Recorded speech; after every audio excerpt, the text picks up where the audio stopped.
Oi! Oi, boa Tudo bem? Boa noite. noite, Tereza. Deu tudo certo, né? Ai, que bom. Gente, faz tanto tempo que a Vocês gente tá estão me querendo fazer essa live. ouvindo? Dá pra dar? Faz um ok pra gente, se tá dando pra ouvir direitinho.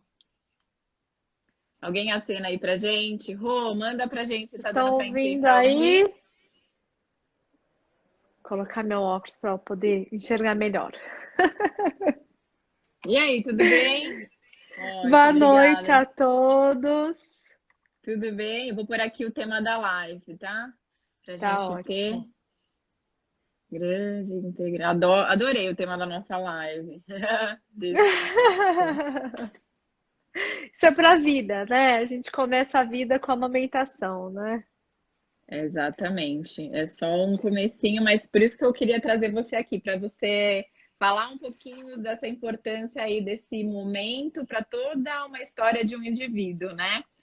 E queria te Sim. agradecer muito. Então, assim, eu fiz umas colinhas aqui, porque como era uma live que eu realmente estava me preparando bastante para a gente ter, eu quis colocar algumas coisinhas, a gente conversou um pouquinho antes, né? A gente se fala sempre, né, Tereza? Mas Sim. eu fiz algumas colinhas aqui para não esquecer de nada. Então, vou começar, essa live vai ficar salva no meu feed, tá? Eu vou marcar a Tereza para vocês conhecerem depois do Prematuros BR, mas vou começar apresentando ela. Então, é a Tereza Ruas. Ela é mãe, vou começar te apresentando dessa forma. Ela é mãe da Maitê e do Luca, né? Ela tem Isso. uma história super interessante que vale a pena a gente explorar assim, todos os detalhes dessa história, porque ela é muito rica, né? E ela traz isso pra gente assim de uma forma muito bonita para compartilhar todas as vivências especiais que ela teve, né? Na pele e como profissional também pôde vivenciar muita coisa junto aí a essa maternidade. Então ela é mãe da Maite e do Luca. Maite nasceu em 2013, né? De 2012. 2012, desculpa. De 23 semanas, chegou a pesar 600 gramas e ficou internada. A Tereza ficou internada quase um mês antes, né, dela nascer, não foi Foi, isso? E ela foi. ficou na UTI cerca de 6 meses 6 meses. internadas, isso até. E foi lá que eu conheci, eu lembro da primeira vez que eu vi a Maitê lá no bercinho da UTI neonatal. E o Luca nasceu em 2015, certo? 2016. 2016, desculpa. De 32 semanas também foi uma gestação de alto risco e também teve uma experiência aí da mesma UTI de cerca de 30 dias, que já é um tempo, né, mas que teve todo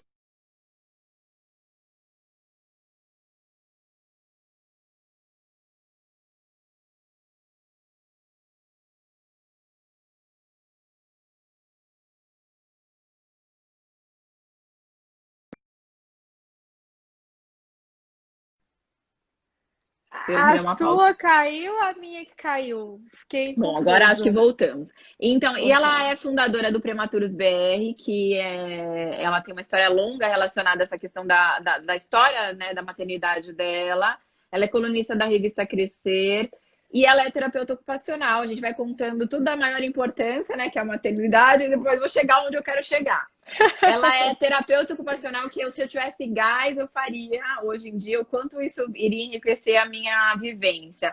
Ela é graduada pela Universidade Federal de São Carlos, ela é especialista em desenvolvimento infantil, e era aqui que eu queria chegar, né? Mestre em Educação Especial, doutora em Ciências da Saúde, e ela escreveu um livro que chama Prematuridade Extrema, Olhares e Experiências, em 2016. Por que que eu quis muito trazer a Tereza? Tem uma a gente tem se aproximado muito porque tem me interessado muito justamente essa experiência que ela tem do ponto de vista profissional, unindo com a experiência da maternidade dela e o que, que ela pode ensinar para a gente, né? Dessas nuances tão delicadas que o terapeuta ocupacional acaba tendo uma experiência tão mais profunda que o pediatra, para entender as coisas tão delicadas que envolvem o desenvolvimento de um indivíduo, né? As questões sensoriais, as experiências, né, desse início de vida, não só do início, mas de toda a gestação, mas a gente falando a partir do momento do nascimento, como elas são enriquecedoras, e conhecendo isso, o quanto os pais podem, com coisas muito simples, você não precisa de muita tecnologia, eu diria, mas você precisa de informação, conseguir trazer o indivíduo para o seu potencial máximo de desenvolvimento, que é o que a gente quer. E eu queria explicar para vocês por que, que eu quis trazer muito ela também nessa semana, que a gente está dentro do Agosto Dourado e na Semana Mundial do Aleitamento Materno, e a gente fala muito sobre incentivar o aleitamento. Mas e se isso não dá certo e a gente se restringe muito, às vezes eu tenho um pouco de medo, né? da gente se restringir exclusivamente a dar certo ou não a amamentação. E a gente sabe que dar o melhor para o nosso filho não é simplesmente se a gente conseguiu ter um parto normal ou não, que é o que muita gente pensa. Eu recebo as mães frequentemente no meu consultório.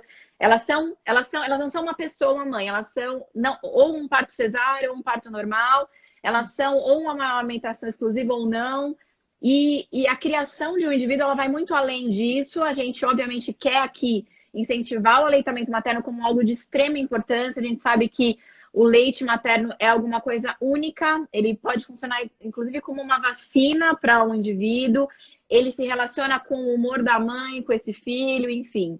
Mas a gente tem, nessa situação inicial, muitas relações sensoriais que são fundamentais para o desenvolvimento neuropsicomotor, eu diria, no desenvolvimento humano, ali muito arraigado nessas vivências iniciais, né? E é aí que eu queria trazer um pouco para você falar um pouco dessa tua experiência, dessas relações sensoriais muito peculiares dessa fase inicial da vida dessa criança e dessa família que está se constituindo. Então, o pai que está se estruturando e como é que ele pode, dentro dessas nuances, né, permitir que o seu filho se desenvolva plenamente. Como que a amamentação funciona além do só alimentar o seu filho, ela não é só isso, né? Então eu queria jogar a bola para você. E você sabe que a gente conversa, que eu sou apaixonada por esse assunto. Então, como é que todas essas experiências sensoriais, como é que toda essa experimentação que envolve a amamentação, que envolve essa vida, né, que está começando, seja no tempo certo, ou seja antes dela, podem contribuir, e como esses pais podem atuar diariamente com esses filhos, sabendo de tudo isso que você vai contar pra gente. É o que eu queria te convidar a falar, e a bola tá com você. Eu tenho algumas perguntinhas que apareceram pra gente, eu vou trazendo, mas eu gostaria muito que você comentasse, por favor. Tá ótimo. Primeiramente, boa noite a todos e muito obrigada por esse convite. É assim, extremamente gratificante quando a gente tem possibilidades de trabalhar de forma interdisciplinar de verdade, né? Quando os conhecimentos se complementam, quando eles se completam e quando a gente respeita essa complementariedade de um olhar e de outro olhar. Isso é maravilhoso. E eu sou muito grata por ter essa experiência com você.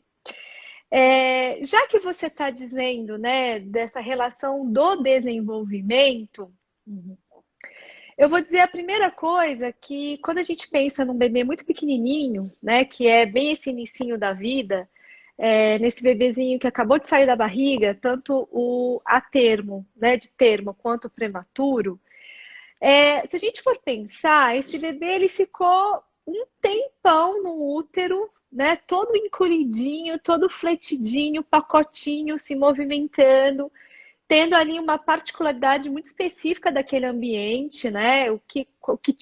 Quais são os tipos de som que conseguem penetrar nesse líquido, né? Que tipo de luminosidade consegue penetrar, porque a gente sabe que penetra, né?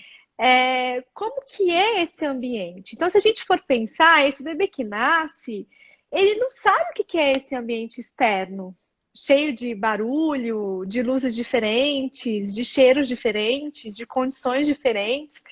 Ele sabe aquilo que ele vivenciou, né? Ou 6 meses, ou 7, ou 8, ou 9 meses. Se a gente pensar num bebezinho que acabou de nascer, ele tem muito mais tempo de experiência nesse corpo, dentro de um ambiente intrauterino, super protegido, acolhido, do que nesse ambiente externo que ele acabou de nascer, que ele está ali diante de um monte de questões, e que a gente fala que ele vive um período de esterogestação, né? É como se a gestação não tivesse terminado ali naquele momento porque ele nasceu, né? Então, por que isso? Porque, assim, a gente fala que isso não é o entendimento só coraçãozinho, né? Só porque é lindo, porque é maravilhoso entender essa questão da natureza, também, é maravilhosa. Mas quando a gente fala todas essas questões, a gente está dizendo que a ciência compreende como que esse cérebro desse bebê que acabou de nascer, ou seja, desse cérebro. O cérebro é o órgão majoritário, digamos assim, né, do sistema nervoso central. Ele é importantíssimo para a questão do desenvolvimento, né? Porque é a partir da maturação deste cérebro que a criança vai conseguir expressar alcançar comportamentos mais complexos. Uhum. Só que esse cérebro, ele só matura, né? Se a gente colocar em contato esse cérebro com a experiência do ambiente. Então, a gente já sabe hoje que essa maturação desse cérebro, desse órgão majoritário do sistema nervoso central, que está aqui na nossa cabeça, ele só vai maturar, ou seja, ele só vai se organizar mais, ele só vai se integrar mais, as partes dele se integrar mais, a ligação de uma célula do cérebro, que é um neurônio, com uma outra, né? A gente fala da sinapse.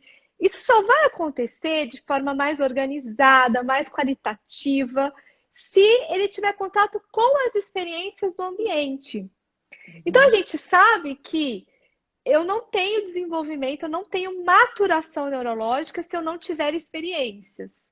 E por conta deste conhecimento, a gente vai investigar, então, quais são as experiências mais potencializadoras para eu promover para este cérebro, para promover para esta criança. Uhum. Quando a gente entende isso, a gente começa a estudar o que o bebê gosta, né? Como que o bebê se tranquiliza, como que o bebê se aninha, como que o bebê presta atenção no olho da mãe, como que o bebê sente o cheiro da mãe. Uhum. Por quê? Porque o bebê, ele é um grande órgão sensorial. E ele tem que ser mesmo, porque ele está no meio líquido, durante lá no intrauterino, né?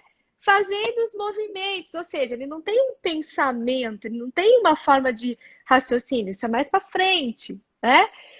Como que ele percebe as coisas que estão acontecendo ao redor dele? Exatamente pelos sistemas sensoriais, que são vários, né? A visão, a audição, o olfato, o sistema tátil, proprioceptivo, o vestibular, enfim. E nós temos o interoceptivo, que é o interno, nós temos 8 sentidos sensoriais. Né? A gente fala 7, mas a gente sabe que tem 8, porque a gente também pega informação de como que tá a nossa bexiga. Tipo, ai, minha bexiga hoje tá esquisita, sabe? Tá pesada. Como que a gente sente isso, né? Porque a gente tem o sistema interoceptivo. Então, ou seja, o bebê, ele é um grande órgão sensorial. Só que ele nasce ainda imaturo, né? Ele não enxerga como a gente, ele não ouve como a gente, ele não se movimenta como a gente, mas ele tem um sistema, Aline, que está muito pronto para receber as informações, para ele participar das relações afetivas, dessa experiência, desse mundo externo, que é o sistema tátil. Das relações sejam positivas ou negativas, elas vão ser incorporadas de uma forma como nunca serão na vida de qualquer indivíduo, né? Exatamente. Então, isso é muito importante a gente lembrar. E por isso, eu acho que não deve ser fácil ser criança, porque, pelo amor de Deus, imagina você conseguir viver com isso tudo acontecendo, né? E a gente fica bravo, né? Porque eles choram. Então, quer dizer, por isso que eu queria trazer você aqui, para a gente poder entender esse momento tão importante, né? Como é difícil você conseguir lidar com tudo isso, tudo acontecendo, né? Como isso é importante ao longo da vida, né? Desculpa, justamente, imagina, que isso. Então, você tá trazendo coisas importantes que eu vou relacionar com o que eu vou falar agora, mas a gente sabe que o bebê, ele tem uma, digamos assim, uma maturidade quando ele nasce, se a gente for pegar todos os sistemas, uma maturidade maior, digamos assim, entre aspas, porque ainda está imaturo, mas dentre todos os sistemas que ele tem, o sistema tátil é um sistema que está muito capaz de receber essas informações, tanto as aversivas, como uma agulhada, né, na UTI, uma intubação, como as muito acolhedoras, como colo, como contato pele a pele, como esse contato mesmo, a amamentação, porque o bebê... O que é o sistema tátil, né? Quando a gente fala de sistema tátil, a gente pensa na pele, né? Porque é o toque. Só que nós temos receptores táteis no corpo inteiro, da cabeça aos pés. E especialmente na boca, né? Que é a parte oral. Então, essa parte oral, ela tá cheia de receptores táteis. E essa região da boca, até para questão de sobrevivência, ela tá muito preparada para para colocar o bebê para sugar? Ele vai ter até o reflexo de sucção, né? Ele está preparado para sugar os que não têm intercorrências clínicas, todas aquelas coisas, né? Um bebê sem nada, assim, sem intercorrências clínicas, num desenvolvimento bem que a gente está típico, né? Digamos assim, não gosto dessa palavra, mas num desenvolvimento dentro do que a gente quer que a criança nasça lá entre as 40 semanas, né? Então, ele é um bebê que, por ele ser um organismo tátil de forma primária, né, ele vai procurar o contato pele a pele, ele vai procurar esse peito para sugar, ele vai procurar o colo, ele vai procurar tocar nessa mãe. Então, ou seja, é um bebê que precisa continuar a ter esse entorno e esse contorno de corpo, porque não é frescura dele. O cérebro precisa disso. Eu falo para os pais que o cérebro é um grande comedor de bolachinha, né? Então, a gente tem que dar comidinha para esse cérebro. E o que é a comidinha desse cérebro? São as sensações que vêm do ambiente. E a sensação tátil para o bebê que acabou de nascer, ela é importantíssima. É essa sensação que vai dar alimento para o cérebro e o cérebro vai falar assim: opa, tô super satisfeito. Então, se ele está super satisfeito, ele vai se organizar mais. Um cérebro organizado é uma criança sensorialmente mais organizada, afetivamente mais organizada, motoramente mais organizada. Ou seja, tudo se organiza mais. Então, quando a gente pensa nesse bebê que acabou de nascer, nesses primeiros meses, a gente está falando de um bebê que tem necessidades neurológicas, não é frescura, de ser aninhado, de estar no colo, de ter em torno desse corpo. Porque quando ele fazia assim com a perninha, ele tinha uma parede, ele tinha uma parede e voltava. Ele tinha uma referência, ele tinha um entorno. E quando ele nasce, ele quer continuar esse entorno. Então, ele vai precisar do colo, ele vai precisar do contato pele a pele, ele vai precisar sugar. E a sucção do bebê é algo que organiza ele.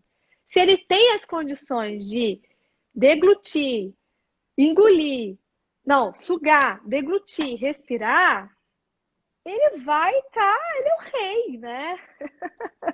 É tudo que eu preciso. Então, eu tenho as minhas condições sensoriais sendo respondidas, a minha condição afetiva, porque o ser humano, ele nasce querendo o contato com o outro, isso é típico um ser da social, nossa... né? Esse é um ser que precisa disso, né, Bela? Ele precisa disso. Ele precisa disso. Ainda mais quando ele nasce, ele não sabe quem é ele, né? Então, o que que ele é? Quem é ele, né? Dentro da psicologia, que a gente estuda muito a psicologia do desenvolvimento, ele é uma extensão da mãe. Então, assim, ele vai precisar daquele corpo fazendo marca no corpo dele, porque é a existência dele. A existência da mãe é a existência dele. E o entorno dele é o corpo daquela mãe. E, Tereza, você colocou uma coisa que eu gostei, que é quando a gente pensa num nascimento, um desenvolvimento típico. Gostei da sua expressão, né? Não é isso que a gente quer. Mas é dizer que, por exemplo, seja o bebê que nasceu muito prematuro, que aí é muito simples, eu digo, de perceber essa diferença, mas mesmo o bebê que nasce a termo, ele não é um igual ao outro. Então, talvez a necessidade é diferente, porque são indivíduos que estão em momentos diferentes e têm vivências totalmente diferentes, né? Queria que você comentasse um pouquinho sobre essa questão do prematuro, como é que funciona, né, para esse cara que está totalmente, não está pronto realmente, mas o cara que teoricamente estaria pronto e muitas vezes se surpreende porque talvez ele seja diferente do que o outro está vendo ali, né, do lado, né, do vizinho, do amigo. Então, assim, a diferença entre as crianças, né, como cada uma é individual mesmo e muito peculiar. Exatamente. O desenvolvimento, né, a gente fala que o desenvolvimento, ele não é linear. E ele vai depender do quê? Vai depender tanto da condição intrínseca de cada indivíduo, quanto das experiências que esse indivíduo recebe. Então, por exemplo, eu dou sempre esse exemplo que eu acho muito prático, né? Eu tenho 2 garrafas de Coca-Cola. Que a palavra resiliência, ela vem da área de engenharia, né? Da engenharia de materiais. E um dos primeiros estudos foi justamente comparando garrafas de Coca-Cola, garrafas de refrigerante, não falando marca, garrafas de refrigerante. Uhum. Por que que as mesmas garrafas expostas a luminosidades diferentes, uma rachava e a outra não? Então, a gente tem o mesmo material, mas uma racha e a outra não. Aí a gente vai pesquisar, a que rachou ficou exposta mais tempo no sol. A que não rachou pegou menos luminosidade. De repente estava ali, tinha alguma coisa, um paninho, alguma coisa tampando essa garrafa que fez com que ela não rachasse. O que é isso? A gente entende que a gente tendo o mesmo material, eles terão respostas diferentes ao fator externo. E assim somos nós. Cada indivíduo traz uma singularidade intrínseca. Ou seja, eu não sei qual é a minha condição de enfrentar. Vamos pensar no prematuro, né? Vamos pensar no prematuro que ficou lá seus 10 minutos sem respirar. Muita coisa, né? Tem uns que vão ter lesões importantíssimas, tem outros que não vão aguentar e tem outros que não vão ter nada. Aí você fala, putz, o que aconteceu? Por que que três prematuros da mesma idade, sofrendo as mesmas questões, têm trajetórias muito diferentes? Porque cada um tem uma condição intrínseca, singular. É de cada um. E a gente não sabe qual é a nossa condição até que a gente seja colocado em fator de risco. Até que falte oxigênio, até que eu tenha, sei lá, uma apneia, até que eu tenha uma doença. Eu não sei qual é a minha condição do meu cérebro responder a isso. Isso é singular. Então, a gente tem que entender que o desenvolvimento, apesar de depender das experiências externas, e as experiências externas fazem um papel determinante, porque sem experiência externa não há desenvolvimento neurológico, não há maturação neurológica, como a gente gostaria, a gente não pode esquecer da condição intrínseca de cada um. E não tem nenhum ser humano que é igual ao outro. Então, se a gente não pode comparar nem bebê a termo com bebê a termo, imagine comparar bebê a termo, bebê de termo com bebê pré-termo. Esquece. Né? É igual a gente pegar duas frutas. Eu falei isso numa live da semana passada. Eu sei que a banana e a manga são frutas, mas elas são completamente diferentes. Então, os bebês são completamente diferentes. Isso tem a ver com a condição, de novo, com a condição intrínseca de cada um. E eu vou dar um exemplo. Por que tem bebê que dorme quando é ninado durante 5 segundos? E um bebê que você pode ninar, levar no carrinho, vai demorar mais para dormir. Por que tem bebê que adora ser aninhado, apertado, e tem bebê que não gosta? Por quê? Porque isso vem de uma particularidade neurológica de cada ser humano. Então, por exemplo, eu posso, pensando na analogia do cérebro tendo que comer, né? Pensa numa feijoada, no domingo. Tem gente que vai comer 3 garfadas de feijoada e aquilo vai falar, nossa, eu não consigo comer mais.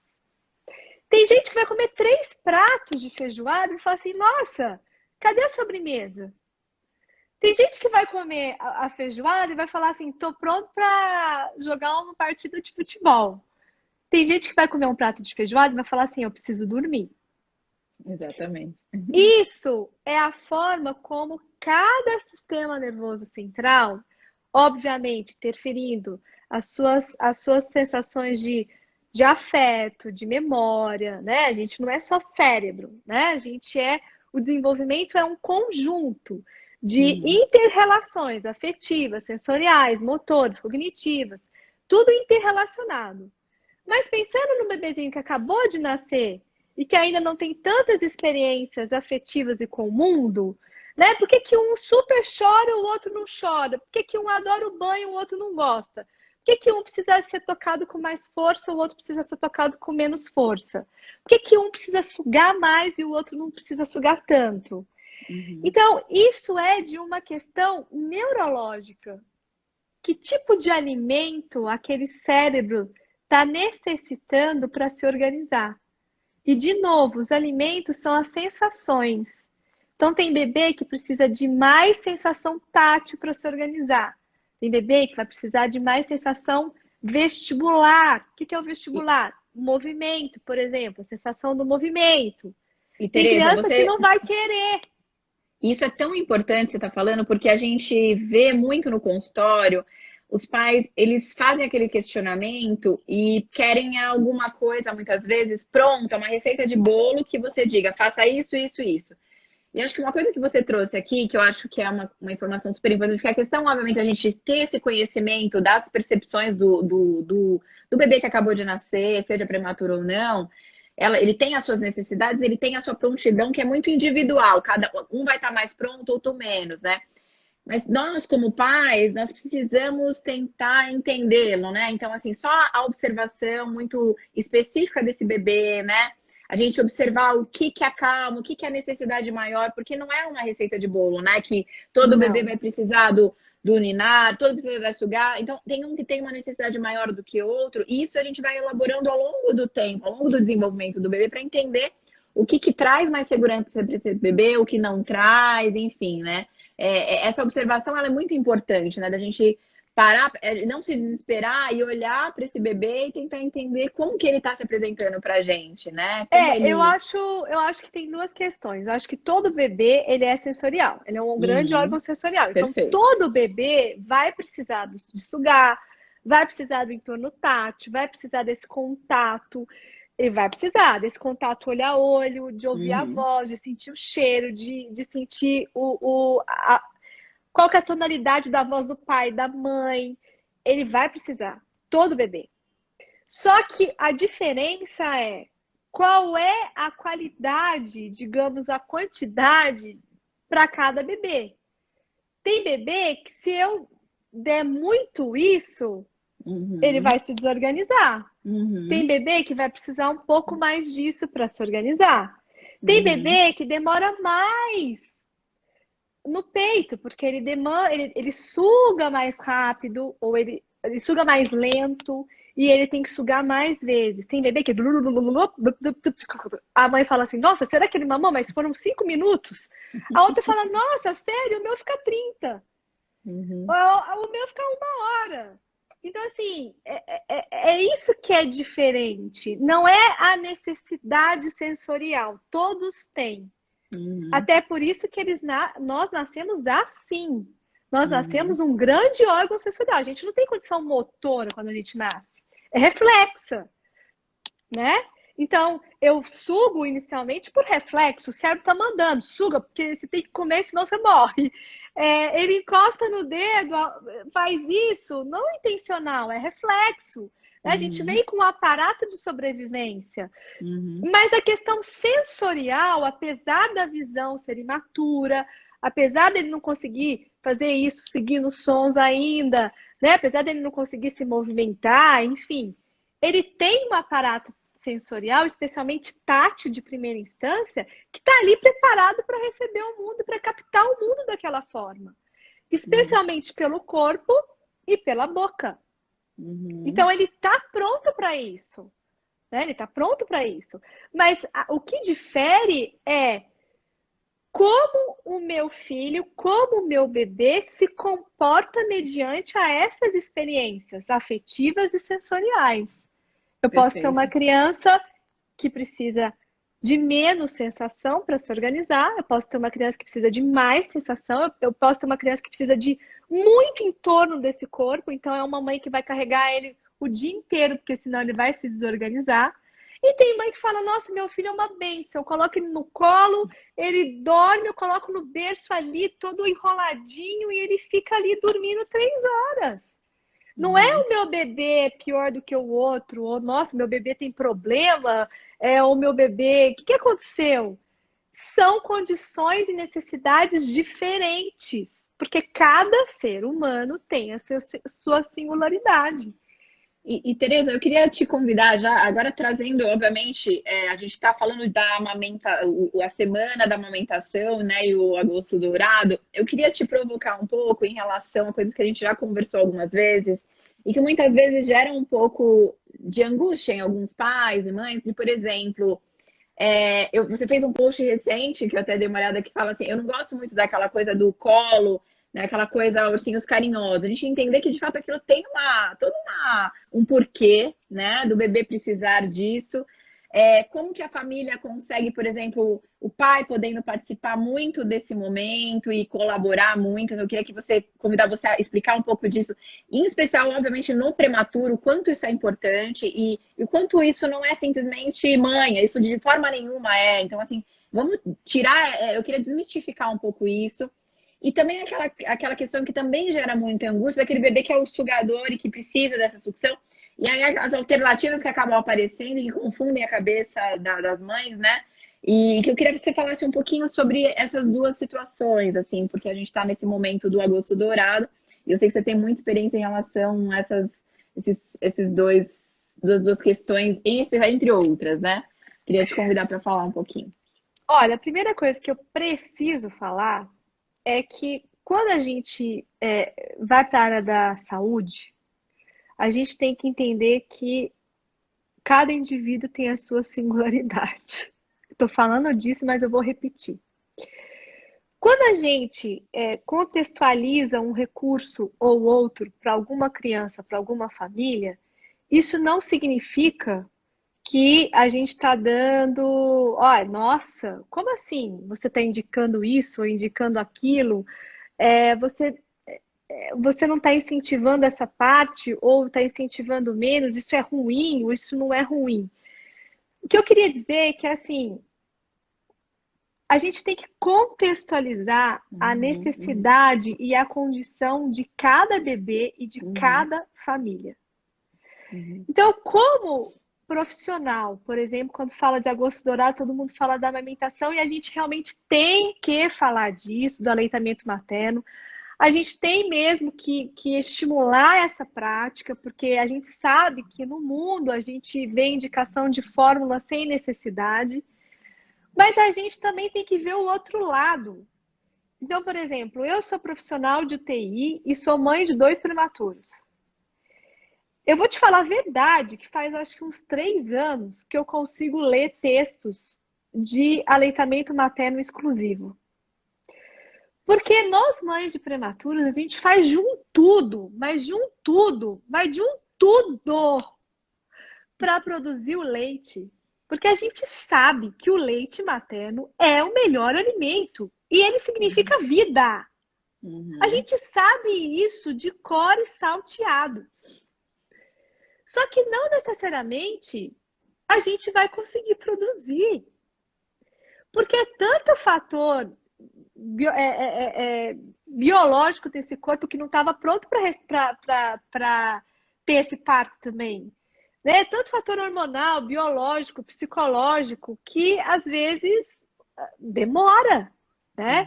Não é assim. Às vezes eu vou precisar de uma fórmula. Ainda bem que tem fórmula, porque senão como é que faria? Né? Então, assim, eu ficava muito angustiada porque parecia que, assim, as mães são excelentes mães quando elas conseguem superar todas as dificuldades e ter o aleitamento materno exclusivo. Ou as mães são ótimas quando elas conseguem superar todas as dificuldades e conseguem dar o leite pela amamentação, ou seja, direto do peito, né? Aí você fala assim, tá, e a mãe que não conseguiu? Ela é uma bosta? Desculpa a palavra. Não, vamos rever. Saiu. Saiu. Ela é menos, ela é menor do que a outra, ela é incompetente, ela não tem amor pelo filho, né? Então, assim, tem que ter muita cautela. É óbvio, mais uma vez, é lógico que esses movimentos, eles precisam acontecer, porque a gente sabe que tem várias situações que a fórmula não deveria ser indicada, a mãe deveria receber orientações para manter a amamentação, manter o aleitamento materno, e não recebe. A gente sabe disso. Isso aqui tá aqui. Mas tem um outro extremo, que a mãe faz tudo, que a mãe é orientada, que a mãe fica lá de 3 em 3 horas ordenhando esse leite, de 2 em 2 horas. Eu ia até de 1h30 a 1h30, né? Furava e eu ia lá. E não consegue fazer a produção como deveria para o bebê, mesmo prematuro, né? Então a gente tem que ter muito cuidado quando a gente tenta falar de um contexto que é super importante, mas desvalida uma outra parte deste mesmo contexto. Ou exclui essas mães. Entende? Então, assim, a amamentação, o aleitamento materno é super importante, ele é. Mas se a mãe não conseguiu e ela tentou, porque aí que tá. Se a mãe realmente tentou, teve apoio, poxa, sabe? O que é mais importante é que ela tenha o alimento que é o mais importante para todo ser humano, que é o amor. Tendo amor, a gente promove todo o desenvolvimento, toda a saúde psíquica de um indivíduo. Não tendo amor, aí que são elas. Mas tendo a prontidão afetiva de acolher o filho, proteger o filho, tá ali as necessidades dele, isso é o mais importante. E eu aplaudo de joelho todas as mães que conseguiram fazer a amamentação exclusiva, o aleitamento materno. Eu aplaudo as mães. Eu consegui fazer com a Maitê até 1 ano e 2 meses.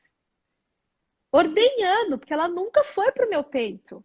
Ela não conseguia ir pro meu peito, ela desaturava.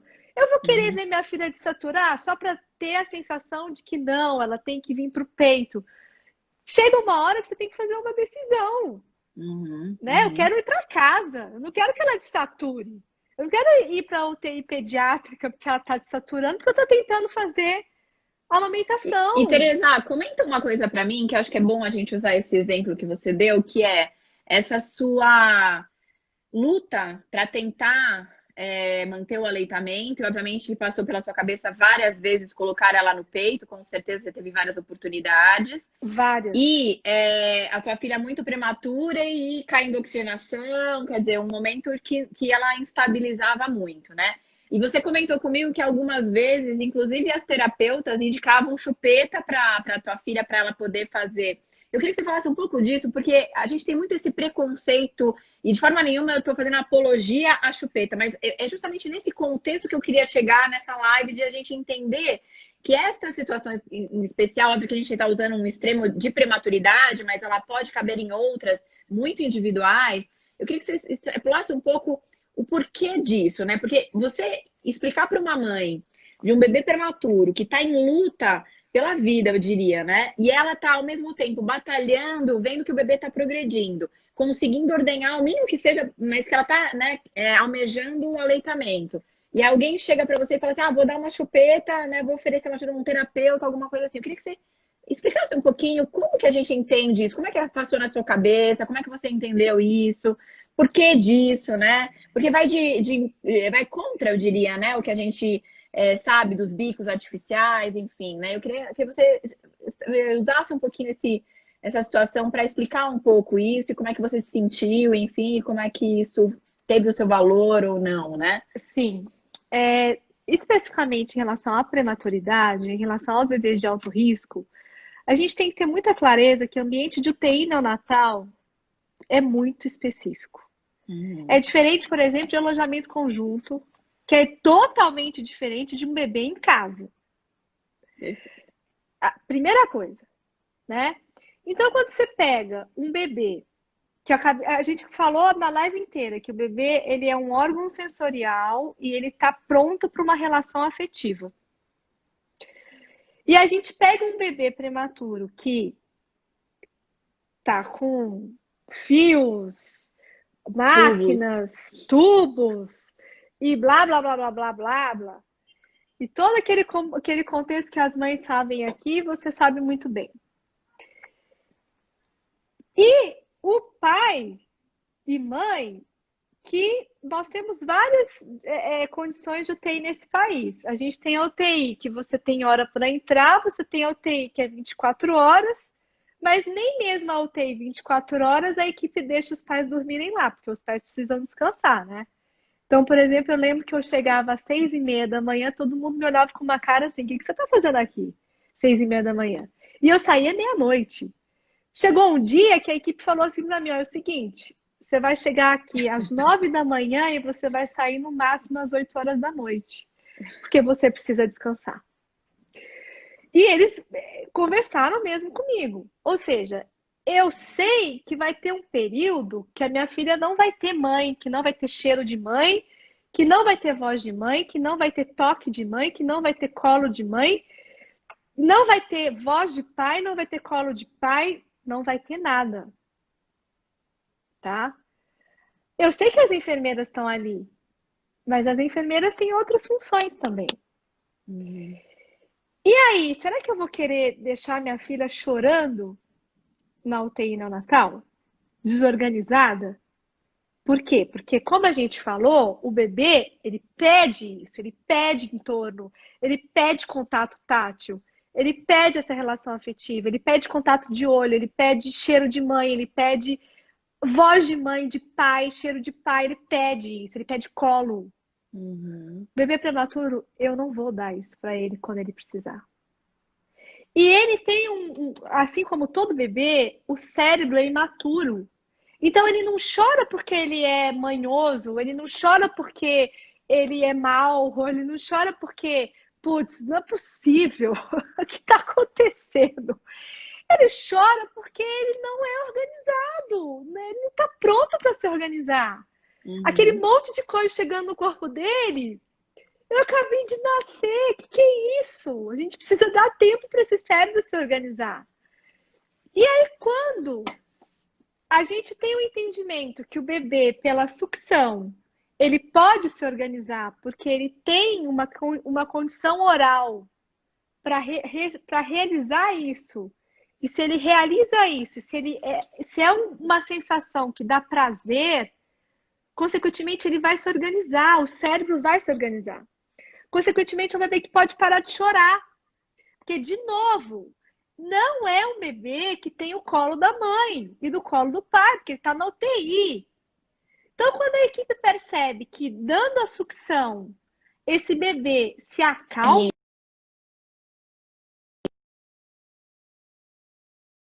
Por que eu caí? Não caí, não.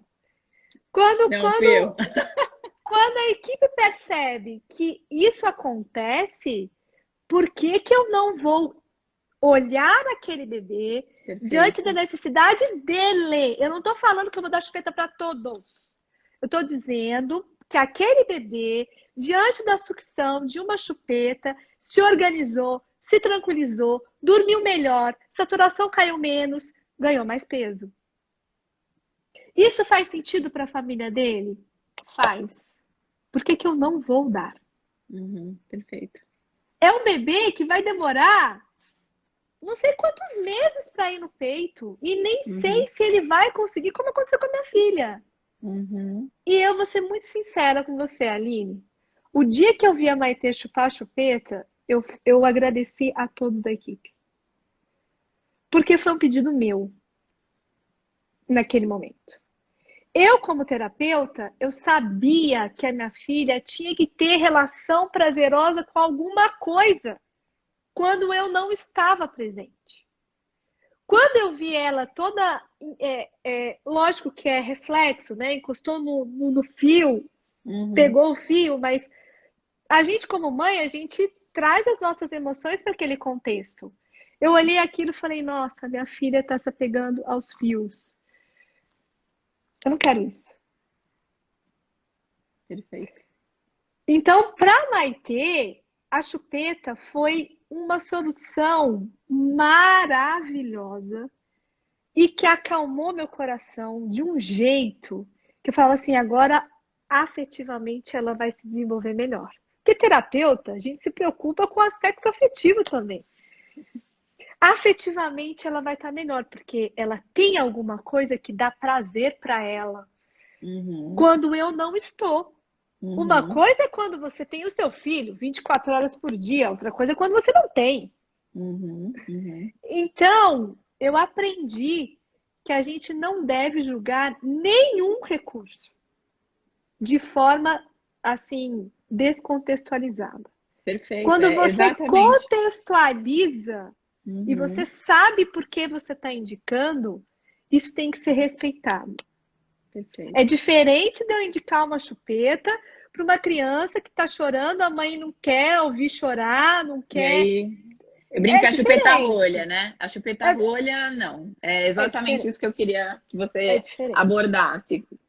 É A chu- diferente. Perfeito, E outra, eu perfeito. queria que também ela melhorasse toda o tônus para que ela pudesse vir para o meu peito. Então, em alguns vai atrapalhar? Sim, mas outros pode ajudar. Ser um recurso terapêutico também. E Tereza, deixa eu te convidar um pouquinho. Amamentação é colo também, né? E fala um pouquinho desse recurso que você teve da questão, né, do teu marido poder participar um pouco, né, do método canguru. A gente comentou isso em outras situações, mas Uhum. traz um pouco dessas mensagens, né, e da função, eu diria eu não gosto de usar a função, a palavra, mas todo o motivo pelo qual isso hoje a gente preconiza. Por que que você fez esse post dizendo que colo não é, né? Por que que você fez? Eu queria que você falasse um pouquinho o motivo disso, porque eu não quero que seja ursinho carinhoso, eu quero que as pessoas entendam isso, né? E a função disso, justamente no teu contexto ali da prematuridade, o quanto isso foi importante, o quanto isso é importante para os bebês que vêm e nascem antes do tempo. Se você puder comentar um pouquinho disso. Eu fiz esse post porque a gente recebe muitas perguntas, principalmente em segmento de follow-up, né? Quando a gente fala isso, alguns pais falam assim, mas ele vai ficar mal acostumado, Uhum. né? Ele vai querer só o colo. E aí eu tento explicar para os pais, cientificamente falando, que esse bebê vai ter um processo de maturidade. E quando ele tem esse processo de maturidade, ele não vai procurar o colo a todo tempo. Uhum. Porque ele vai querer explorar o ambiente, ele vai querer se arrastar no chão, ele vai querer engatinhar, ele vai querer andar, ele vai querer correr. O seu colo Tereza, vai ser. Teresa, eu tô assim, ó, aqui. Eu tô assim, eu continuo, porque assim, eu preciso de alguém para, né, vamos explicar isso para as pessoas. Isso é tão importante, né? O colo Exatamente. vai ser refúgio em vários momentos da nossa vida, até quando a gente é adulto. Mas o colo para um recém-nascido, para um bebê de primeiros meses, ele não é só refúgio, ele não é só proteção. Ele é alimento. Ele é Uhum. alimento afetivo e de sensação para organizar Sim, esse cérebro. Então, ele é assim, vida. Ele é essência. Ele é perfeito. fundamental. Tem como a mãe ficar 24 horas com esse bebê no colo? Não tem como, né? É por isso que existe o pai, a avó, depois que passar esse Covid, né? A prima, a amiga, enfim, né? Esse bebê não vai chorar nunca, não é isso também que a gente está dizendo, Óbvio. Uhum. né? Mas esse choro por falta de organização de entorno e de corpo só vai desorganizar mais o bebê. Então ele não vai Uhum. mamar direito, ele não vai dormir direito, ele vai ficar agitado. E se eu dou esse entorno pelo sling, com meu marido participando, porque paternidade é diferente de paternagem, né? Uhum. Elas se complementam, mas elas são diferentes. A paternidade está vinculada, às vezes, também ao aspecto biológico, ao aspecto do DNA, aquela condição, eu sou pai, né? Eu tenho aí meu espermatozoide compondo essa criança. E a paternagem é aquele pai que se coloca em prontidão ao filho. Uhum. Não é aquele pai que vai, eu vou ajudar, então eu vou trocar uma Eu tô fralda, então ajudando. eu tô ajudando. É. Não. É um pai que vai se colocar em prontidão a. Então, na madrugada, esse pai vai acordar e esse pai vai dar o colo para esse bebê, ele vai dar o entorno para esse bebê, enquanto a mãe dorme. Então, Porque a amamentação, ela muitas vezes ela gera na gente esses sentimentos de angústia, justamente porque você tem inicialmente essa repetição da sucção, do colo, enfim. E se a gente concentra isso exclusivamente em um ombro só, né? Agora, quando a é gente entende que é exaustivo? possível, mas é possível você compartilhar isso, né? E que todos são. Eu falo que é necessário uma tribo inteira para criar uma criança, né? Então a gente não é só a mãe, né? É Não. todo um contexto social e tudo isso acontecendo, né? Então por isso que eu falo, como a gente entende. É por isso que eu quis muito trazer você, Tereza. A gente está chegando no final da live, a gente tem uns 9 minutinhos. Ai, Mas meu Deus, tem tanta eu vou coisa precisar para fazer falar. umas 20 lives com você, porque quando a gente tem ferramentas, por isso que eu gosto tanto do desenvolvimento, de estudar um pouco isso, eu ainda preciso estudar muito. Eu falei para você outro dia que eu queria fazer outra faculdade, mas não vou ter perna agora. É, porque a gente dá contexto, né? A gente Isso. dá contexto. E a gente tira dos ombros das famílias, e no caso agora a amamentação, de que elas são só aleitamento materno exclusivo. E esquece de tudo o resto que a gente pode proporcionar e que tem uma função maravilhosa, né, na criação dos filhos, né? Então, quando a gente dá essa bagagem para os pais, e eu vou te convidar N vezes para fazer N live, você já se prepara aí, para a Estou gente poder aqui. trazer esse conhecimento, né? Acho que o teu site lá, o Prematuros BR, você tem um projeto maravilhoso que é de trazer informação, né? Então, eu realmente preciso de você, assim, para Estamos poder cuidar aqui. melhor, né? Então, Estamos assim, aqui. a gente está chegando no finalzinho da live, a gente tem 8 minutinhos. Então, eu vou deixar para você assim: a gente vai ter N outros temas quando a gente começar a falar sobre isso, né? A gente quer chegar até a alimentação, uma série de coisas. E a gente não vai falar, obviamente, vai ter outros momentos. Mas eu queria deixar aberto para você deixar uma mensagem e deixar um recado aí para quem assistiu a gente. E vai ficar gravada a live também para a gente poder rever e várias vezes poder indicar. Muitas vezes eu mando links dos textos que você escreve, das lives, etc., para os meus pacientes, para eles poderem usar como material mesmo. Eu acho que a gente precisa empoderar eles no sentido de ter isso, né, como informação Uhum. de Uhum. qualidade. Então, vou deixar para você dar a mensagem final e te agradecer mais uma vez. Ó, mensagem final, vou falar do colo primeiramente. Então, dar colo não vai deixar seu filho manhoso, mal acostumado. Faz parte de uma etapa que tem a ver com desenvolvimento neurológico, sensorial e afetivo, especialmente, né? Uhum, Esse bebê vai ganhar autonomia, esse bebê vai ganhar independência e esse colo vai ficar menos visado, né? uhum, uhum, É exaustivo? É, mas passa. É exaustivo, então a gente usa Sling, a gente chama o pai para participar ativamente, enfim, toda essa rede de contato que a gente tem. Até o irmão mais velho pode ajudar nesse processo, claro. né? Se Uhum, tiver o irmão, é muito bem-vindo. Sobre aleitamento materno e amamentação. Nenhuma mãe é pior do que a outra, ou deve se sentir julgada, ou deve se sentir mal, deprimida, angustiada porque não conseguiu o aleitamento materno.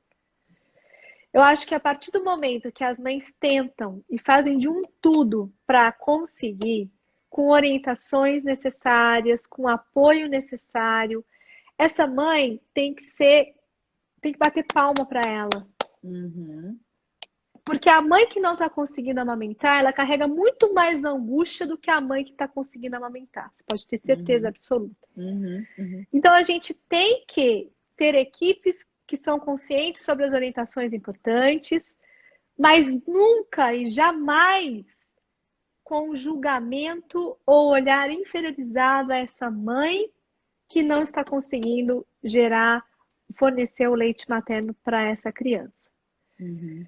E meu último recado é: pais e profissionais de saúde, contextualizem a necessidade de cada bebê, de cada família. Não é porque o meu filho necessita desse recurso que ele é o recurso melhor ou o pior. Uhum. Ele é necessário naquele momento, de acordo com as condições de cada criança, de acordo com as condições clínicas até de cada criança. E que é única, né? Que E nunca que vai é ter igual. única, e que é única. Perfeito, Então, perfeito. como a gente não pode comparar manga com banana, a gente nunca vai poder comparar um bebê com outro. E, Tereza, eu Nunca. vou complementar o que você está falando, que eu particularmente, assim, vivenciei muito os pacientes que ficam mais tempo em UTI, mas enfim, eu falo o quanto nós profissionais precisamos ouvir os pais, porque eles têm um olhar que eu não consigo ter, é impossível eu conseguir Claro, conhecer aquele indivíduo da maneira. Então, ele vai conseguir me trazer quais são essas nuances de uma forma muito mais específica e eu, como profissional, vou saber, talvez, indicar ou não a determinada atitude, determinada orientação ou recurso de uma forma muito mais adequada, né? Então, eu preciso incentivar que essa exatamente. observação aconteça e que a gente vai ter que... O tempo vai dizer e vai ajudar a gente a construir essa história que é única, né? Que a orientação que a gente vai fazer... Obviamente, eu estou pensando do ponto de vista do pediatra aqui como profissional, ela é exclusiva para aquela família, né? Não dá para ser Exatamente. igual, né? Exatamente. O Tá bom. pediatra consciente é aquele que escuta o que os pais têm a dizer. Que não vai dizer, ai, que coisa mais. Que pergunta, né? Ou que Uhum. dúvida. Todas as dúvidas e todas as perguntas devem ser valorizadas Da mesma forma. Não da tem mesma pergunta forma. boba. Exatamente. Não, não. E também acho que você tem um exemplo claro disso, que é o indivíduo, os pais, eles têm a sua vivência, né, própria. Eles trazem um conhecimento que é deles, seja técnico no seu caso ou não, mas é uma experiência que é cultural, que é religiosa, que é uma série de coisas e que ela vai influenciar nas decisões, né? E não Claro, tem. E eu acho que a gente tem que tomar um cuidado de não ter a intenção. Eu tinha muito essa coisa na minha cabeça quando eu era estudante ainda, né? Faz um tempinho. Mas eu precisava convencer o meu paciente ao que eu achava que era melhor para ele. E eu não preciso disso, eu preciso ajudar ele a caminhar sozinho, né? E não preciso convencê-lo, né? Então, assim, obrigada pela tua participação. Teremos eu que outras, ficarei no agradeço. seu pé e vai ficar Tô gravada a aqui. live. Eu fico Depois você vibrando me aqui, manda. adoro, tá bom? E muito obrigada mesmo pelo seu tempo, que eu sei que é precioso aí. E vamos junto. Obrigada mesmo, Vamos viu? juntos. Obrigada por todos Um beijo, que obrigada a ficaram com todos a que gente. participaram, tá bom? Tchau, Tchauzinho. obrigada. Grande Boa beijo. noite.